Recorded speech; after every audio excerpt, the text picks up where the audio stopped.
Eu gostaria de convidá-lo a abrir a palavra de Deus no Evangelho de Mateus, capítulo 16.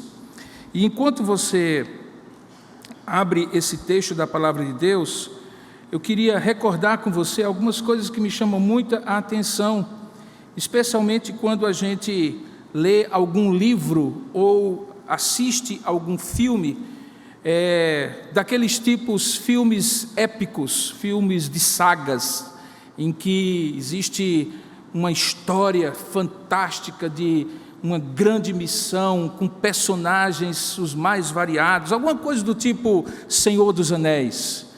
As sagas, os épicos, sempre são livros, sempre são filmes que chamam muita atenção. E normalmente, assim como o Senhor dos Anéis, mas outros livros, é quase como um clichê do cinema, você sempre encontra pessoas que vão se juntando, convocadas por um líder, ou naturalmente, e formam uma espécie de companheiros de armas, companheiros do grupo, ou como foi falado, a Sociedade dos Anéis.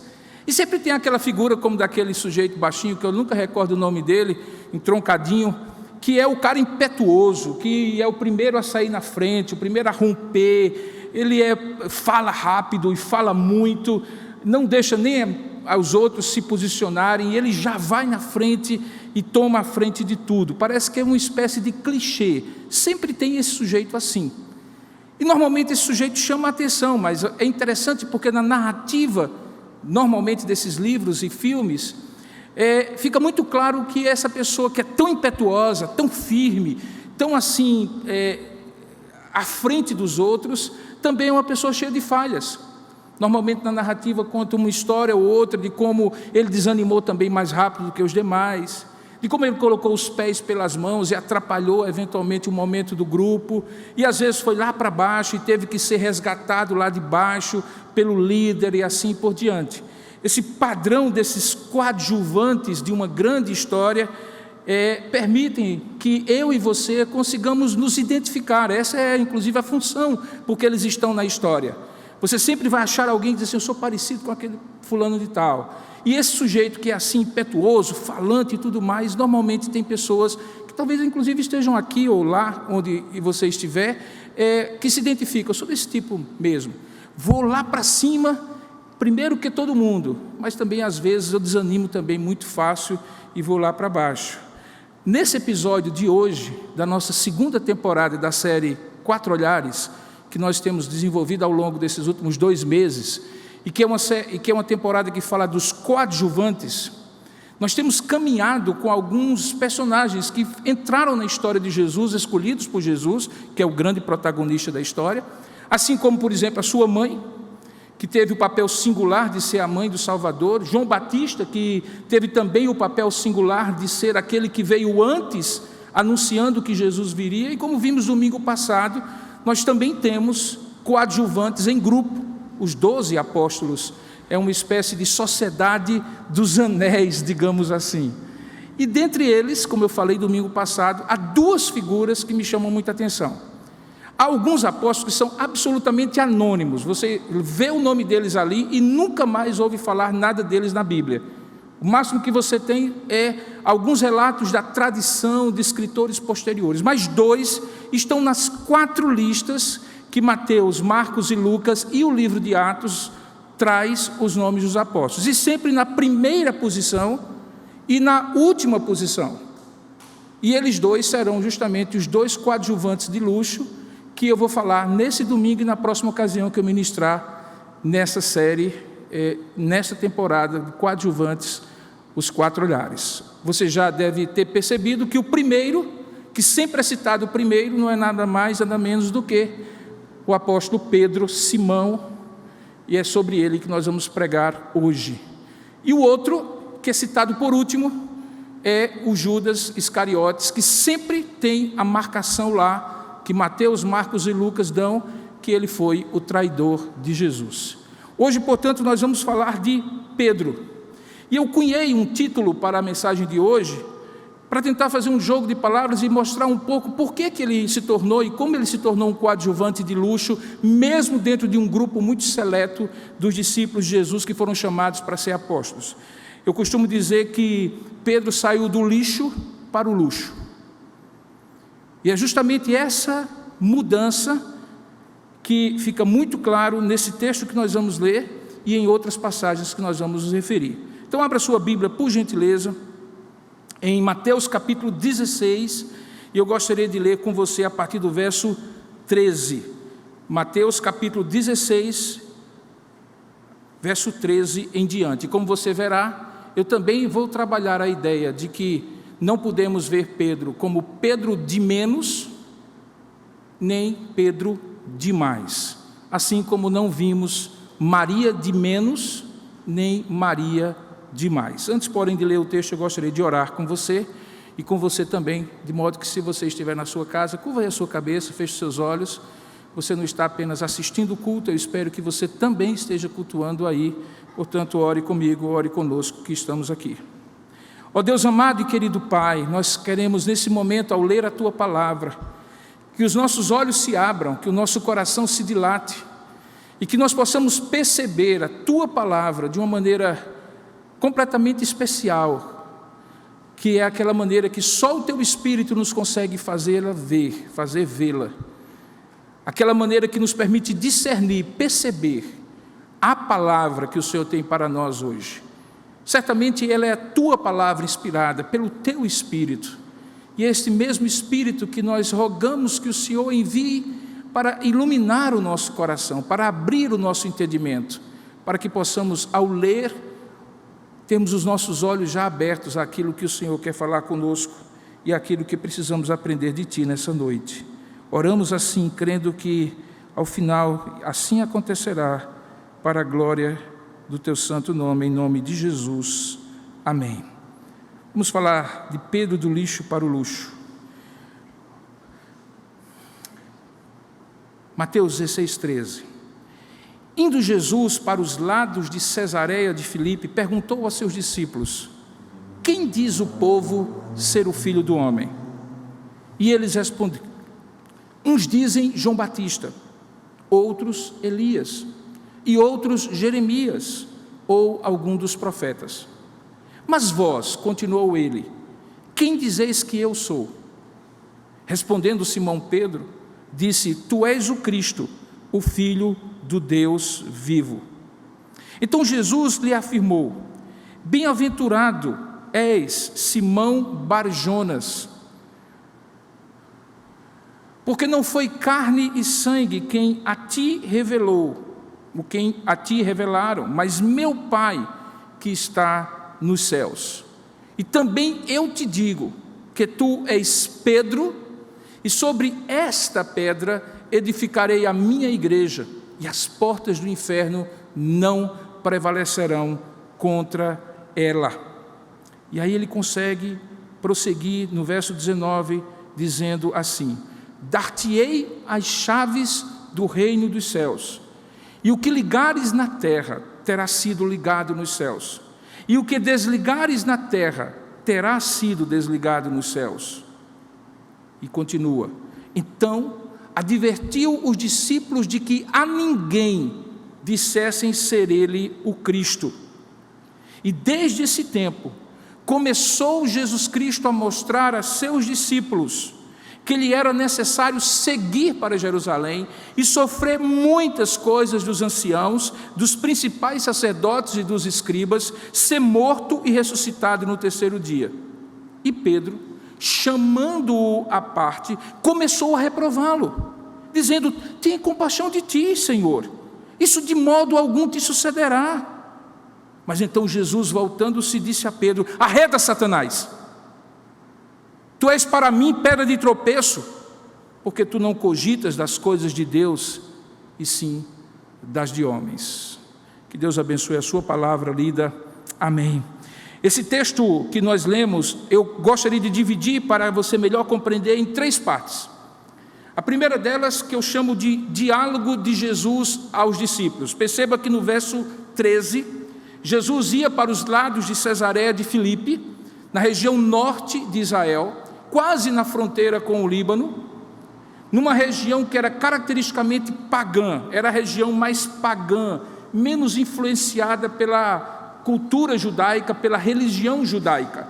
Tinha recebido esse nome, Cesareia de Filipe, porque foi construída uma série de cidades por Filipe, filho de Herodes, em homenagem a César, daí Cesareia de Filipe. Há duas Cesareias na Bíblia, a Cesareia dos mares, a Cesareia que fica na beira do mar Mediterrâneo, e essa Cesareia em homenagem a César, feita por Filipe, uma série de cidades que ali está, entre as quais 10 conhecidas como Decápolis. Quando ele estava naquela região, que é uma região cheia de muitas pedras, e nas pedras muitas cavernas, algumas das quais eram tidas como cavernas que tinham uma certa ligação sobrenatural, como se fossem portais do mundo terreno, material, para o mundo espiritual. Alguns diziam que algumas daquelas cavernas tinham a forma de uma boca, de um túnel, como se fosse a entrada do inferno. Ainda hoje, se você vai a Israel e o guia lhe leva lá, onde está o início do Rio Jordão, as nascentes do rio Bânias, que dá origem ao Rio Jordão, você encontra vários pequenos nichos cravados na terra, na encosta rochosa, onde naquela época se colocava alguns ídolos de vários deuses egípcios, sírio-fenícios e também gregos. Portanto, era uma região que, digamos assim, não era exatamente uma região propícia para um momento de retiro espiritual, mas Jesus vai para aquele lado e com ele seguem aqueles 12 que ele havia, 2 capítulos antes desse aqui, escolhido dentre os seus discípulos para serem apóstolos. E então, apesar de eles serem apóstolos, e possivelmente apesar de terem alguns outros discípulos ali, Jesus, em dado momento, diz o texto, pergunta a seus discípulos: quem diz o povo ser o Filho do Homem? E logo depois da resposta, ele faz uma segunda pergunta, quando ele particulariza mais e personaliza e direciona a pergunta, e faz no versículo 15 a segunda questão, que é: e vós, quem dizeis que eu sou? Você tem 2 respostas, uma no verso 14, que é dada por todos, diz o verso que eles responderam, no sentido genérico, parece que foi uma resposta que um disse: é João Batista, o outro disse Elias, o outro disse Jeremias, o outro disse, quem sabe, algum dos apóstolos. Portanto, uma resposta coletiva, meio errática, meio aleatória, do tipo assim: diz aí qualquer coisa, porque ele perguntou. Sabe aquela situação que o professor chega na classe e pergunta aos alunos: agora eu queria saber o seguinte, isso aqui, ninguém olha para um lado, olha para o outro, ninguém sabe, aí sempre tem um maluquinho que diz assim: é isso, aí o outro vai lá e diz outra coisa, e assim fica aquela bagunça, e o professor esperando que a resposta certa venha.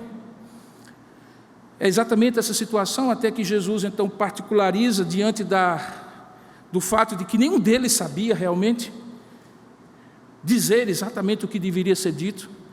E aqui não cabe talvez conjecturar se eles sabiam, mas não disseram, se eles sabiam parcialmente quem era Jesus e qual era a missão de Jesus e não disseram, porque os evangelhos em alguns momentos fica meio confuso, parece que os discípulos já estão bem maduros espiritualmente, conhecem tudo sobre Jesus, conhecem tudo sobre a missão de Jesus, e em outros momentos eles são bastante superficiais, como se Jesus tivesse que estar repetindo sempre a mesma coisa, dizendo que ele era o Cristo, o Filho de Deus, e assim por diante. O fato é que, depois daquelas respostas soltas e aleatórias, Jesus, no versículo 15, particulariza a pergunta e diz: e vós, quem dizeis que eu sou?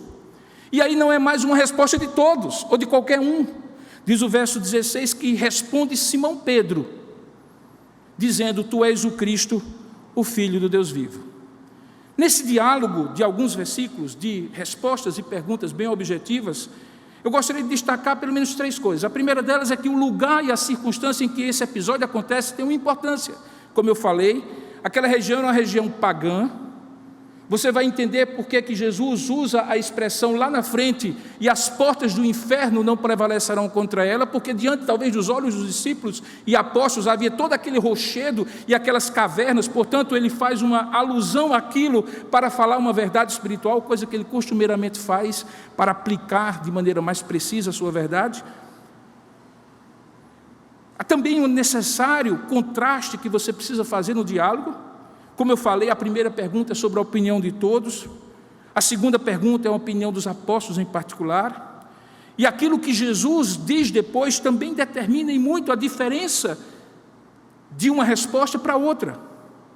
Na primeira resposta geral, generalizada, fica muito claro que ou eles ainda não tinham alcançado plenamente quem era Jesus e qual era o propósito da sua vinda, ou então eles sabiam, mas não deram tanta importância àquele momento que é crucial. Esse é um dos momentos cruciais do Evangelho de Mateus, como eu vou mostrar adiante. Ou talvez, não entendendo qual era a importância daquele momento, responderam qualquer coisa, como se aquilo não tivesse implicações e desdobramentos para a vida deles, inclusive. Mas na segunda pergunta, você está diante de um grupo de judeus, numa terra pagã, judeus esses que há 400 anos esperavam o Messias que o Evangelho de Mateus deseja apresentar como sendo Jesus, e por isso ele faz repetidas alusões a profecias do Antigo Testamento. E aí, quando chega nesse momento que ele quer contar esse episódio crucial na vida desses discípulos, e particularmente de Pedro, fica muito claro que o que estava em jogo ali era a compreensão que eles precisavam ter, o discernimento espiritual que eles precisavam ter, que depois de terem visto o pão ser multiplicado, cego ser curado, coxo ser levantado da sua incapacidade motora, demônios serem expulsos, o evangelho ser pregado, o sermão do monte ser proferido, coisa que todos eles viram, agora começaria uma nova etapa em que eles eram muito importantes. Eles tinham sido escolhidos, como eu falei domingo passado, para serem apóstolos. O capítulo 13 inteiro traz uma série de instruções, e agora Jesus começa a fazer uma passagem. Alguns textos do Evangelho de Mateus que são como ferrolhos. Elas fecham um ciclo de narrativas de Mateus e abrem um novo ciclo. E ao fazer isso, nesse texto, ele estava dizendo que aquele tempo de falar para as grandes multidões e falar de maneira genérica sobre o reino de Deus, usando parábolas e figuras, falando de milagres, sinais e prodígios, agora estava afunilando e convergindo para um tempo em que, nos próximos 2/3 do Evangelho, eles deveriam ser treinados como apóstolos justamente para serem enviados. Então você entende que aquela resposta de Pedro tem uma qualidade muito importante que os outros 11 discípulos não perceberam. Ali havia uma preparação do terreno para o que Jesus afirmaria logo depois, que nós vamos falar. Porque a singularidade da resposta e a percepção espiritual que só aquele homem teve ao dizer: tu és o Cristo, tu és o Messias. Lembra, Cristo significa o ungido, o Messias, e tu és o Filho do Deus vivo. Era algo que confrontava diretamente a convicção que ele tinha como judeu e que os outros também tinham. Você recorda que o resumo da fé do judeu está em Deuteronômio capítulo 6, verso 4, aquilo que a gente chama de Shema. É a confissão de fé deles, quando eles rezam, oram e recitam uns para os outros: Shema Israel, Adonai Eloheinu, Adonai Echad, significa ouve Israel, o Senhor nosso Deus é o único Senhor. E agora tem um judeu, Pedro, dizendo: tu és o Cristo, o Filho do Deus vivo. Aquele que até então nós achávamos que não era formado por 3 pessoas, que não subsistia por 3 pessoas, que era o único Deus verdadeiro. De fato, agora reconhecemos que ele tem um Filho, e que o Verbo se fez carne e habitou entre nós, e ele é Deus, e ele é o Messias esperado. Veja que é um divisor de águas, um ponto de inflexão na narrativa de Mateus. E aí, diante dessa resposta, nós vamos para a segunda parte do texto que nós lemos, que é a declaração de Jesus sobre Pedro, que é, na verdade, o núcleo daquilo que eu gostaria de ministrar hoje à noite. Veja o que Jesus diz no versículo 17 em diante. Primeira coisa que Jesus diz sobre Pedro é: Simão, filho de Jonas, ou filho de João. Jonas e João é a mesma coisa.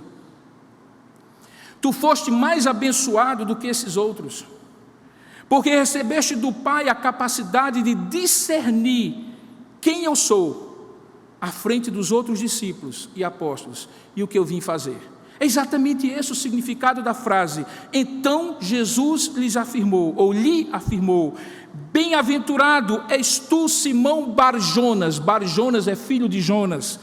Ou porque não foi a carne nem o sangue quem a ti revelaram essa verdade, mas o meu Pai que está nos céus. Então, o que Jesus diz sobre Pedro é que ele é um homem abençoado, bem-aventurado, agraciado por Deus. Essa expressão Macarios, que acontece 50 vezes no Novo Testamento, já tinha sido usado, lembra para quem? Para Maria, quando disse que ela era também agraciada, também abençoada. E tanto no caso de Maria como no caso de Pedro, ambos eram abençoados não pelo que tinham, mas pelo que receberam. No caso de Maria, o dom de ser mãe e de nascer, ter o seu filho nascido, sem que ela tivesse nenhum tipo de relação sexual com o seu noivo, José, nem com homem algum. O nascimento virginal de Jesus é um dom, a vocação de Maria é um dom, ela é bem-aventurada pelo que ela recebeu e não pelo que ela tinha para oferecer a Deus. O que ela tinha era temor a Deus, fé, confiança, obediência e discernimento espiritual, como eu falei naquela ocasião. E aqui você encontra outro sendo chamado de bem-aventurado pelo que recebe e não necessariamente pelo que tem. Porque o texto diz que ele não recebeu aquela revelação porque colocou o seu intelecto, a sua cognição para funcionar. Não era que Pedro era um gênio que conseguiu juntar A, B, C, D até o Z e disse assim: eu descobri, eureka. Não. O texto diz que não foi carne nem sangue, ou seja, não foi nenhum projeto, nenhuma capacitação humana. Essa expressão é muito comum no Evangelho para dizer aquilo que é humano, que é próprio da humanidade. Não foi algo próprio da humanidade que deu a Pedro a capacidade de entender essa verdade que os outros não conseguiam entender. Não, essa capacidade foi dada por revelação, e essa revelação é dada por Deus, o Pai. Por isso, Jesus diz: Pedro, você é muito mais abençoado do que esses foram até agora, porque você discerniu aquilo que outros não conheciam e não foram capazes de descobrir. Eu prefiro, mesmo quando o termo aqui é revelação, apocaliptor é o verbo, mesmo que em outros lugares é usado para revelação, pelo menos em 26 ocasiões no Novo Testamento, a ideia de discernimento. Pedro não viu nada, como João viu no Apocalipse. Ele não teve uma epifania, uma revelação, no sentido próprio da palavra. Mas para ele era uma revelação. Deus revelou no coração dele, aquilo que a gente na teologia chama de testemunho interno do Espírito Santo, que permitiu que ele visse aquilo que estava notório diante de outros, mas outros não viram. Ele viu, porque Deus abriu os olhos dele, deu discernimento para ele. E isso o tornou alguém bem-aventurado. Veja que a ideia de carne e sangue versus Pai também contrasta a ideia dele ter descoberto Deus e Deus ter se revelado por ele, porque nós sabemos na nossa teologia que nada conhecemos de Deus se Deus não se deixar conhecer. Inclusive a ideia da palavra revelação é tirar o véu, Deus deixar que seu rosto seja visto, e a gente sabe que isso é progressivamente ensinado em toda a Bíblia. Perceba que a segunda declaração de Jesus para Pedro, que está no versículo 18, é um trocadilho que ele faz de uma afirmativa sobre Pedro e sobre a igreja. E é aqui que está o pomo de discórdia entre os cristãos há quase 1500 anos. Ele diz assim: também eu te digo que tu és Pedro, e sobre esta pedra edificarei a minha igreja, e as portas do inferno não prevalecerão contra ela. Aqui que começa a grande polêmica acerca do papado, por exemplo, e que eu prefiro novamente colocar, como eu coloquei para Maria, nos seguintes termos: alguns creem em Pedro demais, e outros erram por crer em Pedro de menos. Pedro de menos é um erro muito comum entre nós protestantes. É, por exemplo, afirmar que Pedro é tão comum e teve a mesma importância para a igreja de Cristo como qualquer um daqueles outros apóstolos, inclusive aqueles que nós só conhecemos pelo nome uma única vez e nunca mais ouvimos falar dele. É claro que não é. Do capítulo 1 de Atos até o capítulo 11, para ser mais exato, até o capítulo 12 de Atos, Pedro é a grande figura do início da igreja. Ele não pode ser igual, por exemplo, a Judas Tadeu, que só é mencionado ali na lista. Tiago, filho de Alfeu, quem? Não. Pedro, sem dúvida alguma, não pode ser visto como alguns tentam, ao contrastar o Pedro de mais, como se fosse um Pedro de menos. É o mesmo equívoco que eventualmente alguém pode dizer, não, Maria era qualquer moça. Qualquer moça nada, não pode. Ela foi especialmente chamada por Deus e bem-aventurada por Deus, e por isso foi especial e singular. Pedro igualmente teve nesse texto e em outros momentos um papel muito mais importante do que qualquer um dos apóstolos, talvez só pareado pelo apóstolo Paulo. Pedro demais, por outro lado, é o erro mais comum que católicos romanos cometem, quando afirmam que Pedro é o primeiro Papa, e veja os títulos, alguns deles, que são dados a Pedro. Ele é o cabeça da igreja, o vigário de Cristo, o Principis Apostolorum, o Summus Pontifex, que significa que ele tem a mesma autoridade de Cristo, e que toda a igreja depende como cabeça dele, e que ele é o sucessor de Cristo na terra, e passou essa autoridade de um para outro, como se fosse uma poção mágica, uma autoridade espiritual mágica, e que em 2000 anos de história criou toda a doutrina do papado, o dogma do papado. Esse é o erro de Pedro demais. O problema de Pedro de menos é que não dá realmente para considerar esse apóstolo como qualquer outro, se a própria Bíblia coloca-o numa condição diferenciada. Nos principais eventos da história de Jesus, nos evangelhos, quem está presente? Pedro, nem sempre sozinho, às vezes com Tiago e João no barquinho, mas sempre presente.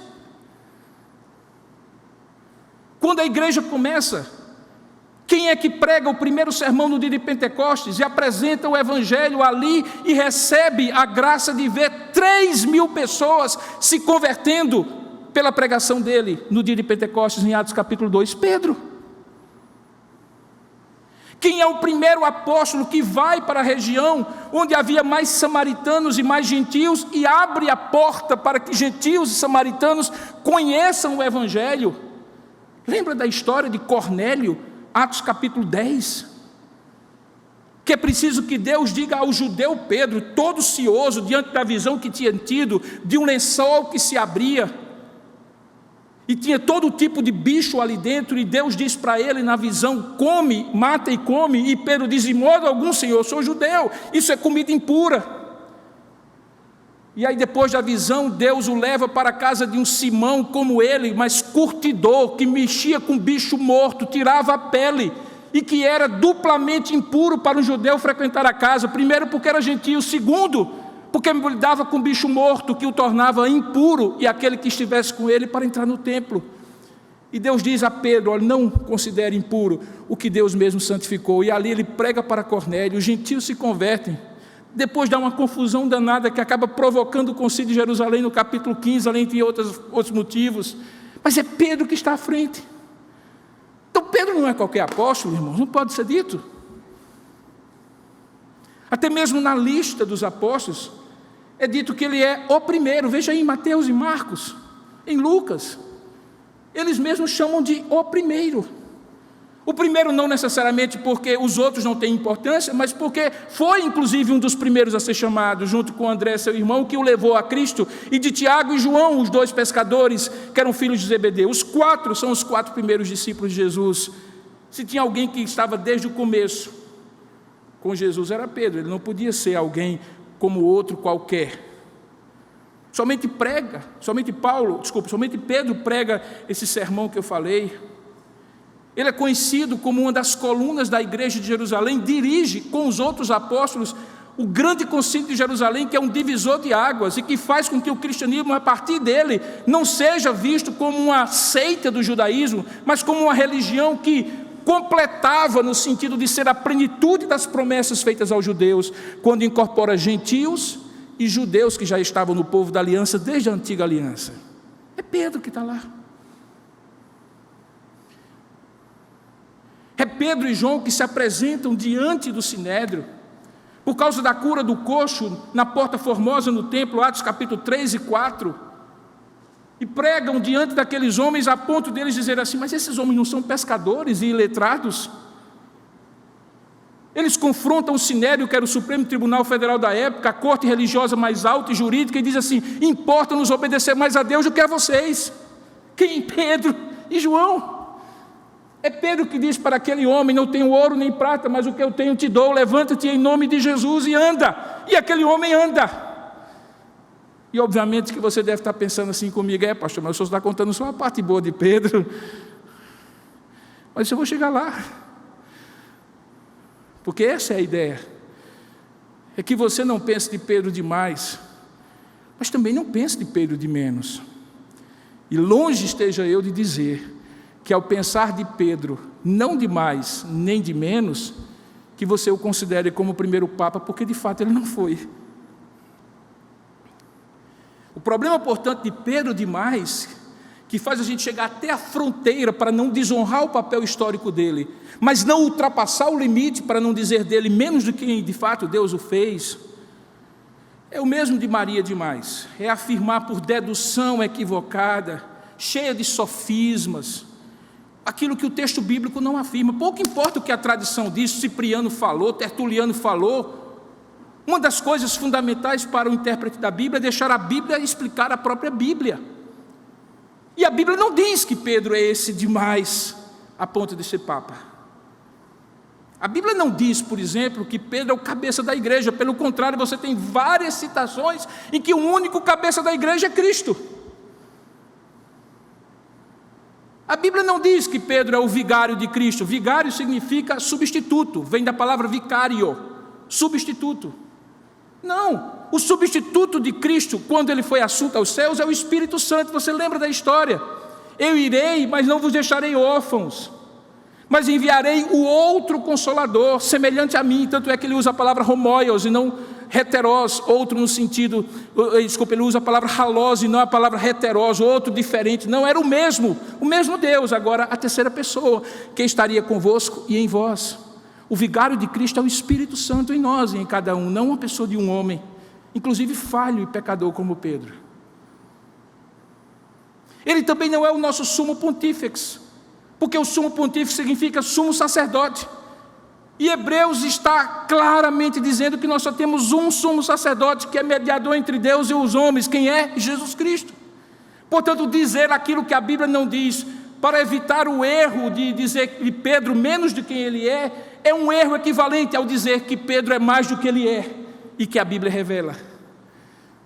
E aí ele não vira um coadjuvante de luxo, ele vira quase um protagonista da história. Exatamente o mesmo erro que se comete com Maria. Mas Jesus não chamou protagonistas para fazer com ele o papel principal. Jesus chamou coadjuvantes, alguns até bem especiais, de luxo, como eu estou usando, mas não protagonista. E por que isso é claro? Porque a mesma Bíblia que diz essas coisas para que nós não cometamos o erro de ter Pedro demais, também mostra que ele foi falho.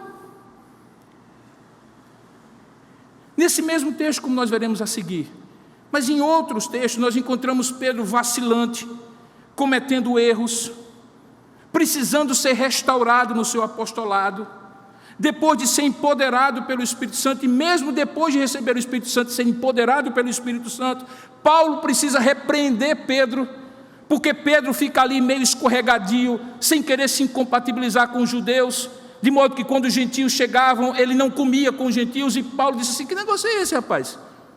Que hipocrisia é essa? Duas caras aqui. Quando os gentios não estão aqui, quando os judeus não estão aqui, você come com os gentios. Mas quando os judeus chegam, você faz de conta que eles não existem? Não. A Bíblia diz que Paulo repreendeu o Papa, que se fosse Papa, como pode?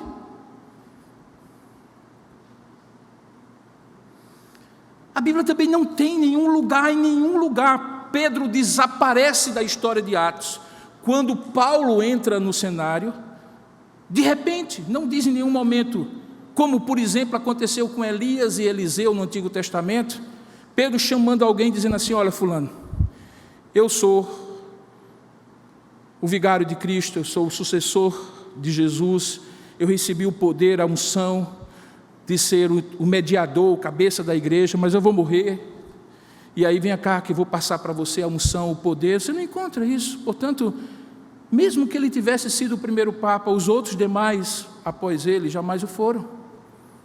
E sabe, queridos, eu quero ser bem claro, o meu propósito aqui não é desfazer e desconstruir, é apenas ser justo. Justo com o que a Bíblia diz. A Bíblia diz que Pedro nem é de mais, nem é de menos, é Pedro, assim como outros. E a melhor maneira para a gente entender isso é chegar no versículo 18, que é justamente onde eu quero chegar com você. Porque depois de dizer que ele era bem-aventurado, porque havia recebido uma revelação espiritual, especial, específica, que os outros não tinham recebido, e por isso ele era bem-aventurado, agraciado, mais do que feliz, assim como Maria foi, é a mesma expressão como eu falei.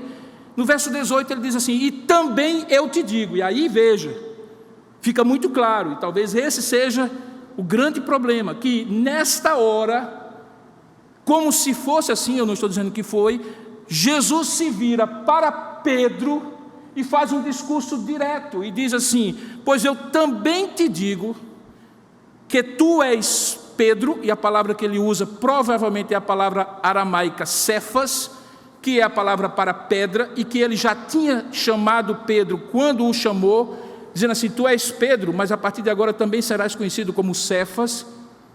Ele diz: também digo que tu és Cefas, e sobre esta pedra edificarei a minha igreja, e as portas do inferno. E talvez nessa hora Jesus se virou para aquele paredão rochoso onde havia aquelas grandes cavernas, e que a mitologia dizia que eram as portas do inferno, e aí ele se vira, e essas portas do inferno não prevalecerão contra a igreja. O trocadilho é entre tu és Pedro e sobre esta pedra. E a maneira como você vai ver esse trocadilho vai determinar se você pode correr para Pedro de mais ou cair para Pedro de menos. Normalmente os comentaristas sobre esse texto se dividem, em linhas gerais, de maneira bem sintética, em duas posições.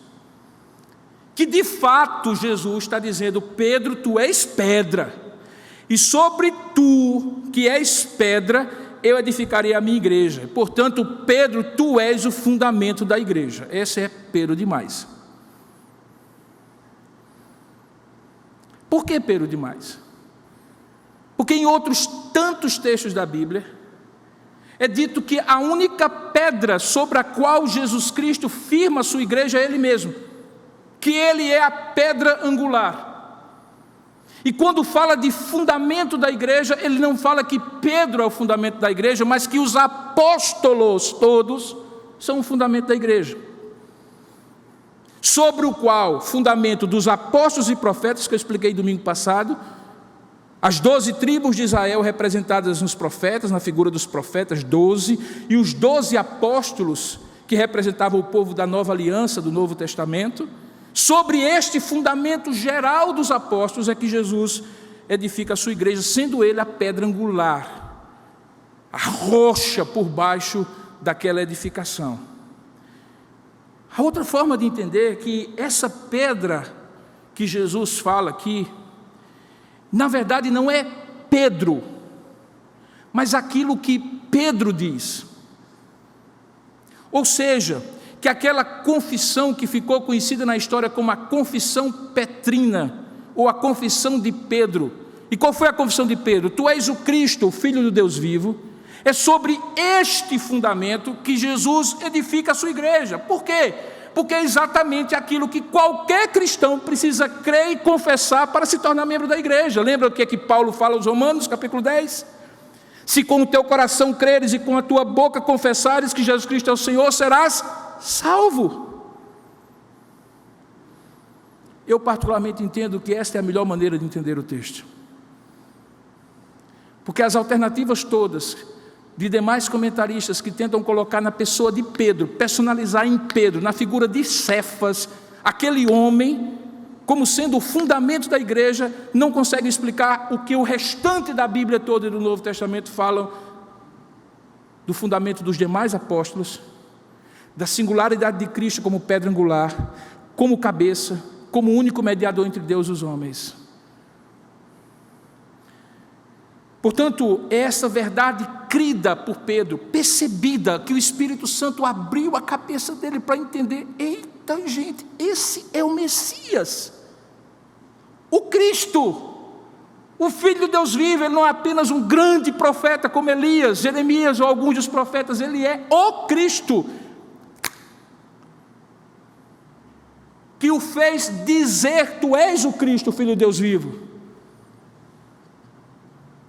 Esta confissão, a verdade crida e falada por Pedro, mediante a revelação que o Pai lhe dá, que toda a igreja, inclusive nossa igreja, cada um de vocês, todos os cristãos, seria edificada, baseada nessa convicção de fé, que deve ser feita por cada cristão. É esta pedra, esta confissão, esta firmeza, essa rocha de você crer e confessar quem é o Senhor e o cabeça da igreja.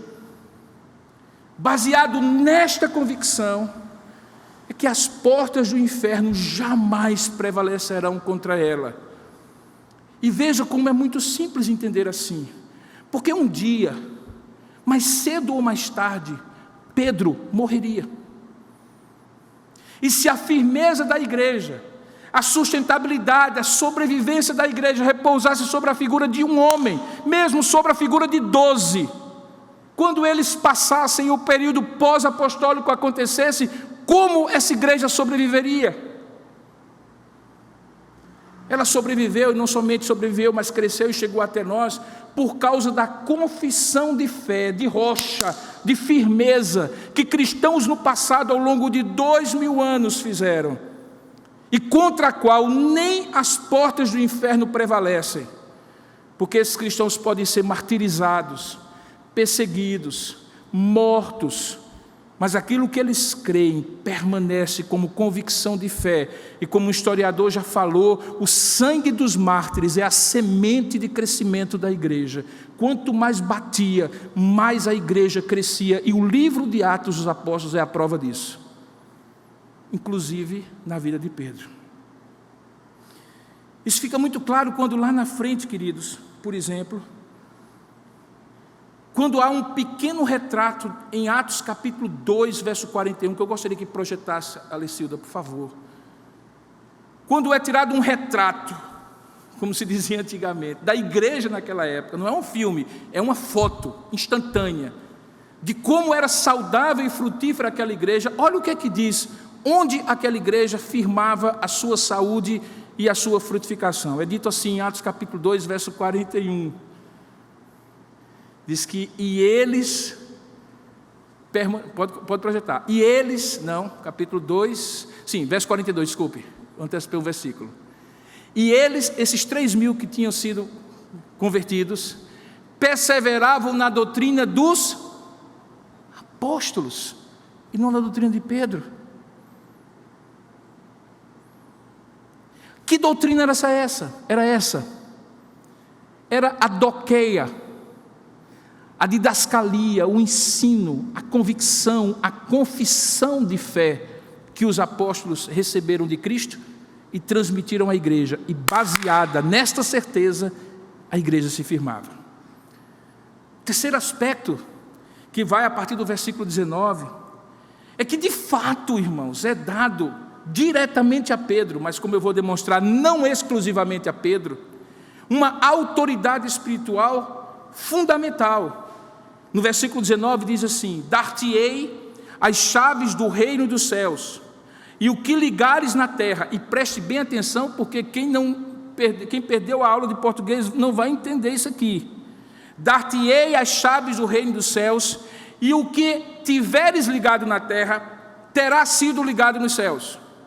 Não é será ligado nos céus, é o contrário. Aquilo que estiver sendo ligado na terra, estará sendo ligado na terra, porque terá sido ligado no céu. O terá sido ligado no céu antecede a ligação na terra.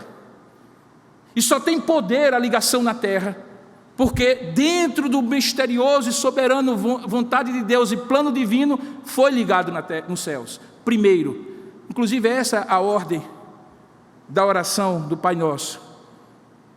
Seja feita a tua vontade, aqui na terra, como é feito ou feita no céu.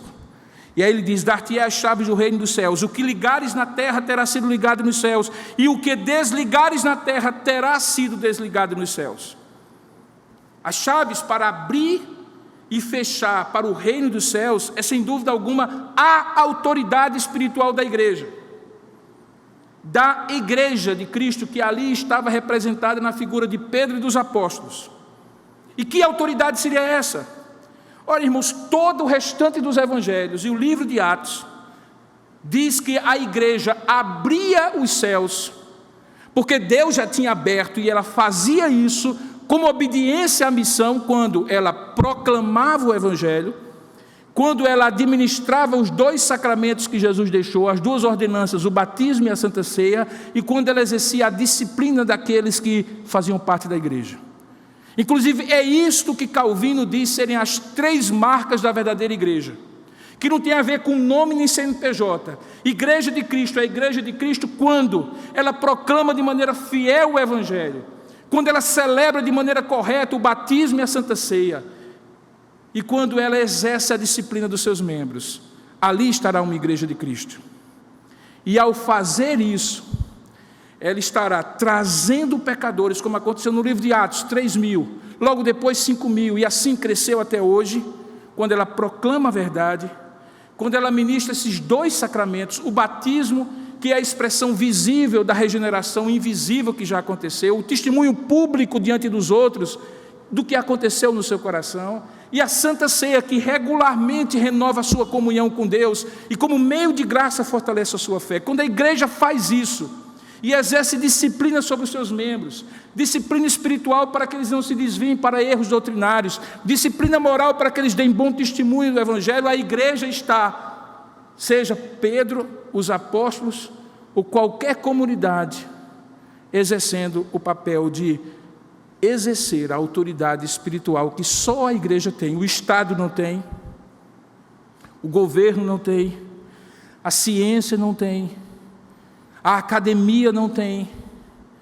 Só a igreja tem o poder espiritual, porque recebeu esse mandato espiritual. E quando eu falo igreja, não é necessariamente a igreja presbiteriana do Brasil, mas a igreja de Cristo, onde o evangelho for pregado, os sacramentos forem corretamente administrados e a disciplina foi exercida, tenha o nome que tiver. A igreja de Tambaú é uma comunidade local desta grande igreja de Jesus Cristo. E ela liga na terra e liga e desliga na terra quando ela proclama, quando ela administra os sacramentos, quando ela disciplina seus membros. E a disciplina, diga-se de passagem, não apenas punitiva, mas preventiva, quando doutrina, quando ensina, quando corrige o erro, quando exorta, quando corrige as pessoas, tanto naquilo que elas creem como naquilo que elas fazem. Tudo isso afasta o crente do erro, da apostasia, da heresia, do desvio moral sem arrependimento, e mantém o crente ligado a Cristo. Como é que eu provo que isso foi o que ocorreu logo depois? Olha, o livro de Atos inteiro demonstra Pedro fazendo isso, exercendo essa autoridade. Mas não apenas Pedro, os apóstolos também. E não apenas apóstolos, presbíteros também. E não apenas presbíteros, diáconos há também. E não apenas diáconos, crentes comuns. A história de Atos capítulo 10 até Atos capítulo 12 no final é a história de crente sendo perseguido e por onde corria para não ser morto, pregando o evangelho. E quanto mais eles pregavam e testemunhavam, mais discípulos de Cristo acrescentados e igrejas eram plantadas, de Jerusalém para a Síria, Antioquia da Síria, que é pouco mais talvez do que 100 quilômetros, ou um pouco mais do que isso. Várias igrejas foram plantadas por crentes comuns, não necessariamente apóstolos, nem presbíteros, nem diáconos, mas crentes perseguidos que continuavam pregando e gente se convertendo. Você então encontra outros apóstolos abrindo e fechando portas dos céus pela proclamação do evangelho, pela ministração dos sacramentos, pelo exercício da disciplina, inclusive doutrinando sobre isso. E por incrível que pareça, não foi Pedro que mais doutrinou sobre isso, foi o apóstolo Paulo, que eu particularmente, se tivesse para ter um papa, seria Paulo e não Pedro. Mas como eu não preciso nem de um nem de outro, ambos não são. Finalmente, queridos, Você que já ouviu alguns sermões sobre esse texto, certamente parou por aí, mas talvez por equívoco, porque é justamente a partir do verso 20 que você então entende o desfecho, e para onde eu estou chegando na minha conclusão. Se a história parasse aqui, não ficaria tão claro como fica quando você vai no capítulo 20. Porque olha só que coisa interessante. É gostoso a gente estudar a Bíblia, olhar para a Bíblia e deixar a Bíblia falar por si mesmo, como se fosse um texto comum, mas não é. Analisar o discurso, analisar a história que está sendo contada. Porque veja, a narrativa de Mateus começou como? Jesus pedindo para eles falarem, não foi? E aqui Jesus pede para eles calarem. Começa pedindo para eles falarem, termina pedindo para eles calarem. Porque no verso 20 diz assim: então advertiu os discípulos de que a ninguém dissessem ser ele o Cristo. Ué, mas não foi justamente ele que perguntou quem o povo diz que eu sou? E o povo errou, os apóstolos erraram, e aí então Pedro disse: tu és o Cristo, o Filho de Deus vivo, porque ele havia perguntado, e vós quem dizeis que eu sou? E por que agora ele manda calar, e não dizer a ninguém que dissessem que ele era o Cristo? Sabe, irmãos, não sabemos exatamente porque nesse momento Jesus manda calar. Talvez a razão tenha a ver com o soberano e misterioso propósito de Jesus de ir progressivamente cumprindo a sua missão e se revelando progressivamente apenas aos seus discípulos, aos seus escolhidos, embora ele pregasse, curasse e ensinasse a todos, ainda que fosse para ser rejeitado pelos que não haveriam de crer.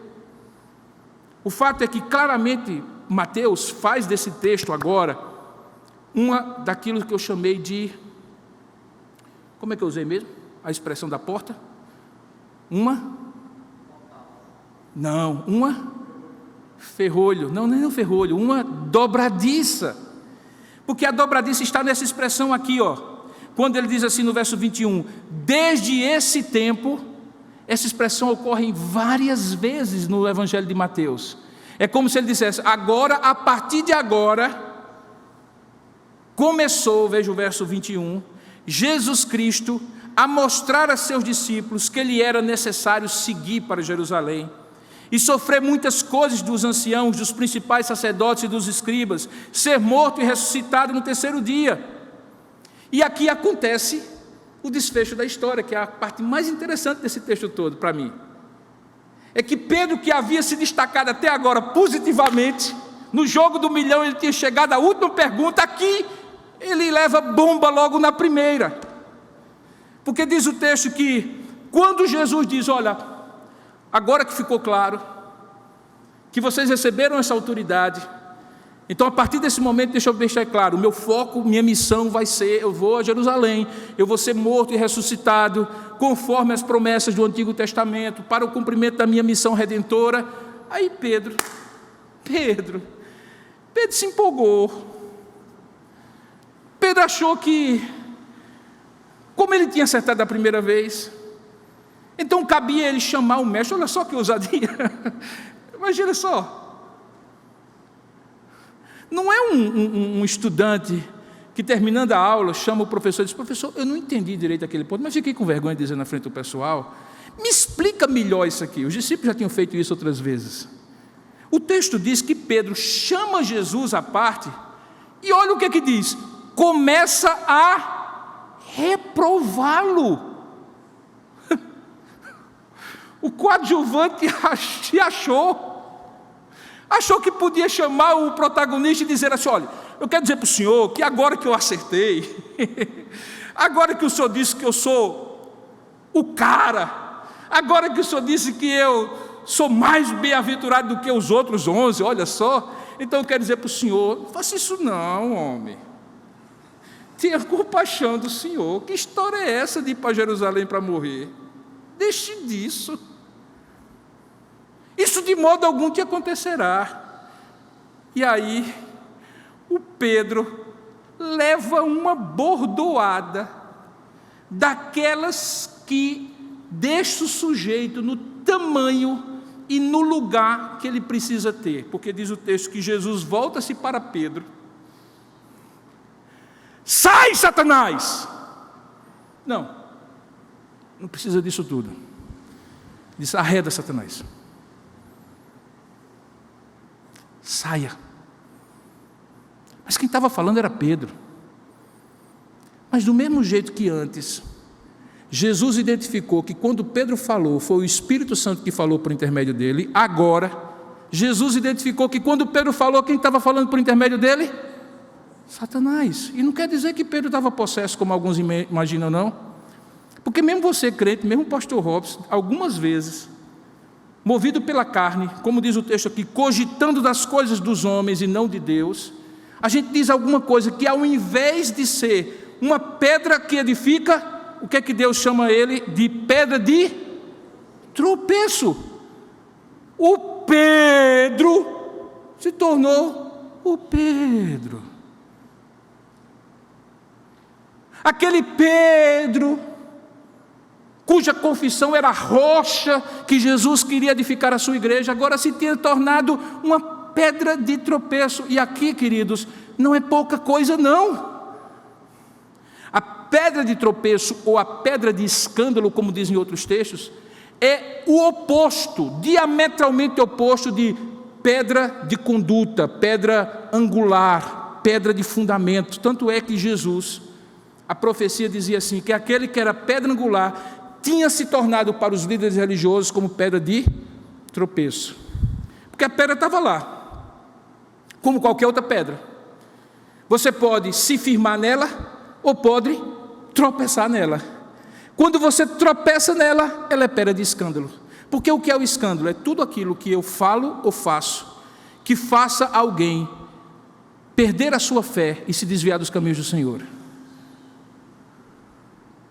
Aqui no caso, embora isso não viria a acontecer, Jesus faz questão de dizer a Pedro isso, porque aquilo que ele estava propondo para Jesus era exatamente o oposto para o que Jesus tinha vindo. Ele tinha vindo para morrer. Ele tinha vindo para exatamente aquilo que ele dizia, que a partir de agora ele estaria preparando-os para ver. Como é que agora ele diz para Jesus: tenha compaixão, mude seus planos, isso nunca vai lhe acontecer. Querendo desviar o propósito de Deus, coisa que obviamente não aconteceria, mas que ele, porque estava na carne, cogitando das coisas da carne, deu lugar ao diabo. E foi usado pelo diabo num propósito que é diametralmente oposto à autoridade espiritual que Deus deu a ele e aos apóstolos. Você entende que se Pedro fosse o Papa, nós teríamos um Papa que foi usado pelo diabo, logo no comecinho do seu papado?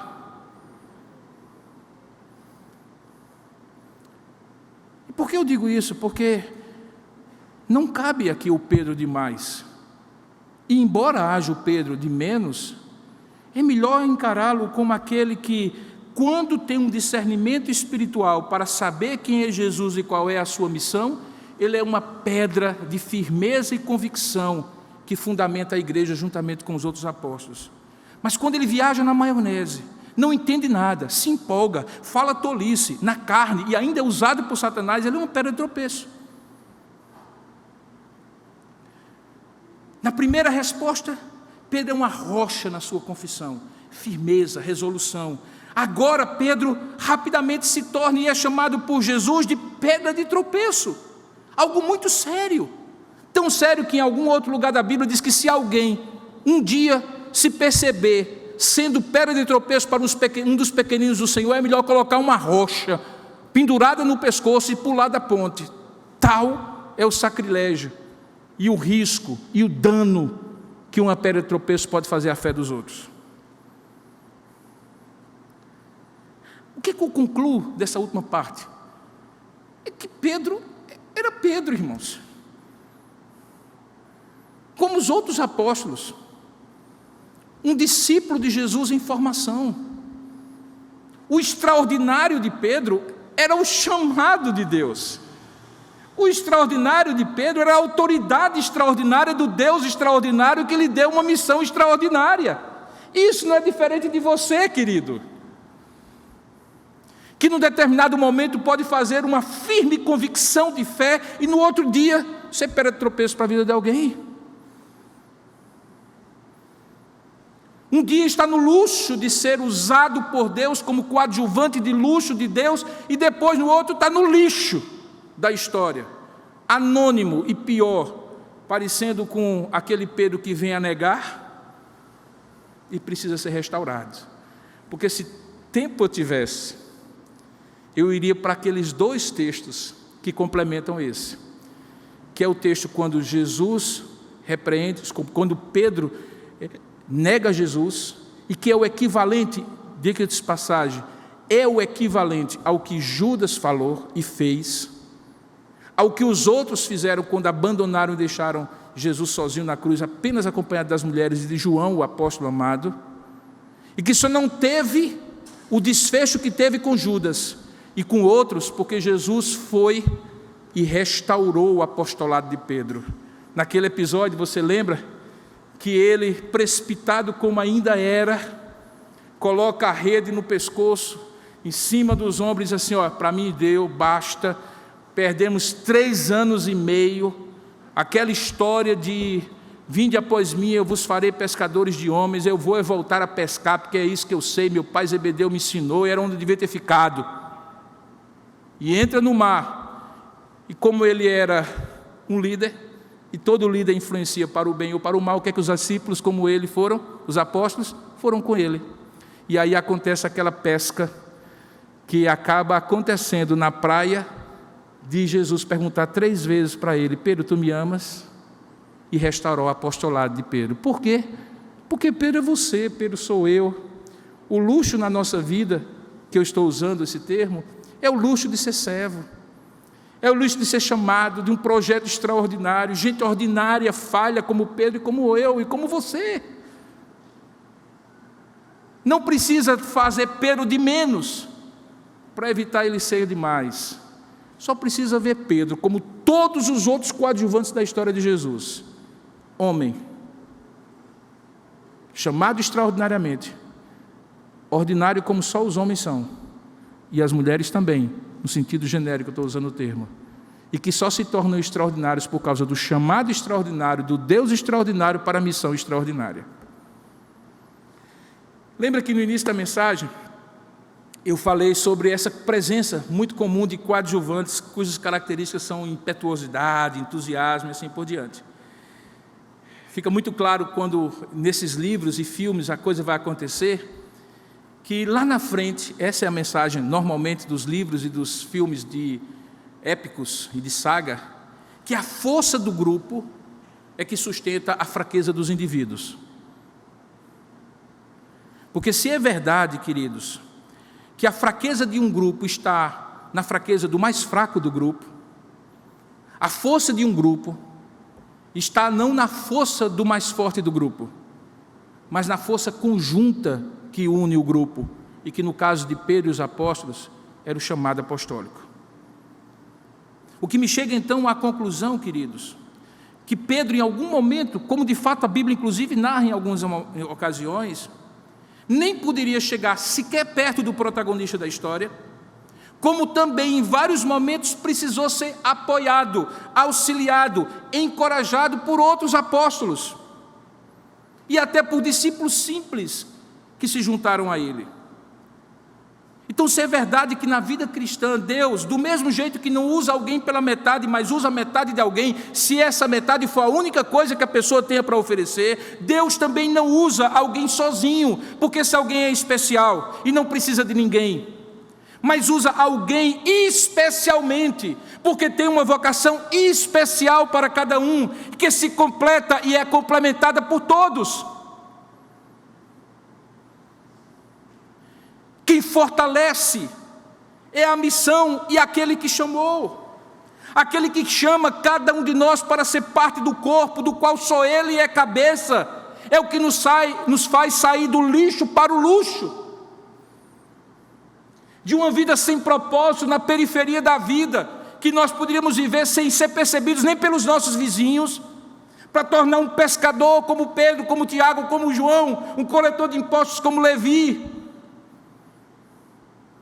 Homens que mudaram a face da história do cristianismo e de quem nós dependemos hoje de ter recebido a fé que eles confessaram, Pedro e os demais, ao longo de 2000 anos de história. Isso me faz chegar a esse momento. Eu participo de alguns grupos de pastores, grupos de WhatsApp, pastores também têm grupos de WhatsApp, e são muitos. Em alguns deles, os pastores têm comentado, preocupados com aquilo que a gente já previa, que seria o esfriamento e a mornidão de muitos, que já vinham numa pegada de encarar a igreja como lugar de consumo de serviços religiosos. Você vai, toma o seu banhozinho, troca a sua roupa, marca pizza com os amigos para depois da igreja, e então vem para o culto, consome louvor, consome a pregação, e aí paga alguma coisa pelo serviço, afinal de contas tem ar-condicionado e tudo mais, mas no dia a dia você não está integrado, você não faz parte, você não serve, você não sente a necessidade de ser irmão, de ajudar, de telefonar, de ouvir, de conversar, de orar pelo outro, de se dispor. Aquilo que chama-se hoje de trânsito religioso, e aí você pinga aqui, pinga ali, pinga acolá, não sou de ninguém, igualzinho aquela música, e se torna um desigrejado, alguém que escolhe agora com muito mais facilidade, porque você descobriu os vários canais das várias igrejas, dos vários pregadores, então é muito fácil, e aqui sinceramente, apesar de compreender suas lutas para estar aqui, eu me dirijo especialmente a você que está nos assistindo, é muito fácil querer viver uma vida solo, espiritualmente falando, mas deixa eu lhe dizer, Jesus não escolheu um apóstolo só, porque sabia que 12 se ajudariam e fariam a obra. Deus também não escolheu a gente, embora tenha escolhido individualmente, para viver individualmente. E aí é importante que a gente compreenda que o nosso afã, o nosso anelo, o nosso ideal e a nossa inspiração não podem ser coadjuvantes, sejam eles apóstolos ou pregadores, que nós sigamos e que sirvam para nós como inspiração, porque eles só são homens falhos, imperfeitos como Pedro, e como homens precisam do corpo de Cristo, do mesmo jeito que o meu olho, talvez um dos órgãos mais importantes do meu corpo, quando coça, eu preciso de alguma mão, obviamente devidamente higienizada, para limpá-lo. E que essa articulação da mão precisa talvez de um dos lugares mais feios do corpo humano, que é o cotovelo. Não olhe para o seu, olhe para o meu. Simplesmente uma articulação, que dependendo se você não usar creme, como normalmente os homens não usam, vai ficar feia, escura, grosseira, áspera, mas que sem ela a mão não faz o que precisa fazer. E assim é com o corpo de Cristo. Igreja é mais do que assistir o culto pela internet ou estar presente. Igreja, para quem Deus chamou, para a qual Deus chamou esses homens ordinários com missão extraordinária e especial, é o corpo de Cristo, falho, imperfeito como os homens que nela compõem. Mas igreja, por isso que nós saímos do lixo para esse luxo, que é conhecer a Deus e fazer parte da igreja. Na próxima ocasião eu vou falar o contrário. Quando alguém sai do luxo para o lixo, e o nome dele é Judas Iscariotes, o homem que traiu Jesus. Você já reparou que antes de Judas ser apóstolo, nada se sabe sobre ele? E tudo o que se sabe sobre ele é depois que ele foi apóstolo e traiu Jesus? Pois ele está do outro lado da moeda. Mas isso é história para o próximo sermão, o próximo episódio da 2ª temporada, Coadjuvantes. Vamos ficar de pé nesse momento? Eu não sei qual a parte do sermão que Deus usou para falar ao seu coração, se usou tudo, se usou um pedaço, o que é que Ele falou? Mas eu sei que Ele falou ao meu coração. E espero que Ele tenha falado a você que está aqui e a você também que está participando conosco à distância. Curva a sua cabeça agora por um instante. Quando eu convido você a fazer isso em oração, na verdade eu estou dizendo assim, responda agora aí a Deus o que foi que Deus falou com você. Porque é isso, a oração é a resposta do homem à palavra de Deus. Seja o que for que Deus falou, existe uma resposta que você precisa dar a Ele.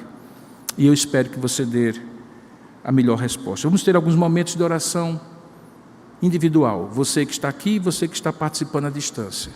Fale a Deus aquilo que vem ao seu coração diante daquilo que Deus falou a você. Ó Deus amado e querido Pai, ouvimos a Tua voz, cremos, pela exposição da Tua palavra, pela ação do Teu Espírito em nós, por nosso meio e apesar de nós. E certamente fica claro para cada um de nós que o luxo está em ser Teu servo, em ser chamado para essa missão tão especial que é ser Tua igreja, para ser enviado em Teu nome como Rei que está estabelecendo o Teu reino. Ó Deus, ajuda-nos a olhar para o irmão Pedro, acerca de quem muitos têm buscado inspiração para dizer que ele é mais do que de fato ele é, e outros não têm tido a percepção de entender que de fato ele recebeu uma autoridade espiritual especial, junto com os discípulos apóstolos do Senhor, para serem fundamento da Tua igreja. Que aquilo que ouvimos nessa noite possa trazer ao nosso coração o desafio de não sermos pedra de tropeço, falando da carne, movidos conscientemente ou inconscientemente pela ação do inimigo da nossa vida, sendo obstáculo, pedra de tropeço para o Teu propósito. Mas sejamos aqueles que consigam ouvir a revelação do Senhor, a iluminação do Senhor, o discernimento do Senhor, e confessar: Tu és o Cristo, o Filho do Deus vivo. E não apenas por palavras, mas por atitudes, no meio do Teu povo, Tua igreja, sobre tal confissão edificada por Ti mesmo. Abençoa cada um de nós na caminhada em que nós estamos. Alguns começando, outros há bastante tempo. Talvez um e outro cansado. No meio dessa tribulação toda que estamos passando, desanimado por não ver o horizonte. Eu Te peço, renova, ó Deus, esta convicção de que não estamos neste mundo por acaso, que fomos chamados por Ti, que somos Teus, que Tu és o Cristo, o Filho do Deus vivo, e vale a pena dizer e viver isso. Que isso provoque no nosso coração verdadeiro avivamento espiritual, fervor, dedicação, compromisso.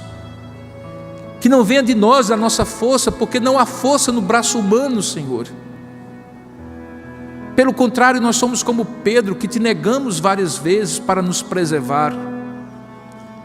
Mas que assim como Pedro precisou que o Teu Espírito fosse derramado sobre ele e sobre os apóstolos, a Tua igreja na época, derrama o Teu Espírito sobre nós, ó Pai, nesses tempos difíceis, para que possamos ser avivados no poder do Teu Espírito, e como diz a Tua palavra, sermos Tuas testemunhas, tanto em Jerusalém como em toda a Judeia, Samaria e até os confins da terra. O Teu Espírito que habita em nós, move o Teu Espírito em nós, porque esses tempos são difíceis, mas o Teu povo já passou por tempos mais difíceis do que estes, e sobreviveu porque o Senhor preserva a Tua igreja, desperta os que estão acomodados, desanimados, perplexos com essas circunstâncias. Dá-nos discernimento para ouvir a Tua voz e dizer: a Tua igreja é edificada e sobre ela nem as portas do inferno prevalecerão. E a Tua igreja é este povo que está aqui e está reunido em outros lugares nesse dia do Senhor. Que este povo seja fortalecido, animado, encorajado por esta palavra de hoje, e nós digamos a Ti: Tu és o Cristo, o Filho do Deus vivo, e ouçamos de Ti: Tu és bem-aventurado, porque aquilo que outros não conhecem, Tu conheces, porque o Pai a Ti revelou. Que esse seja o ânimo que precisamos para viver. Todas as outras coisas podemos perder, mas não essa convicção. Preserva e aviva no nosso coração. É isso que nós oramos e Te agradecemos, em nome e para a glória de Jesus. Amém.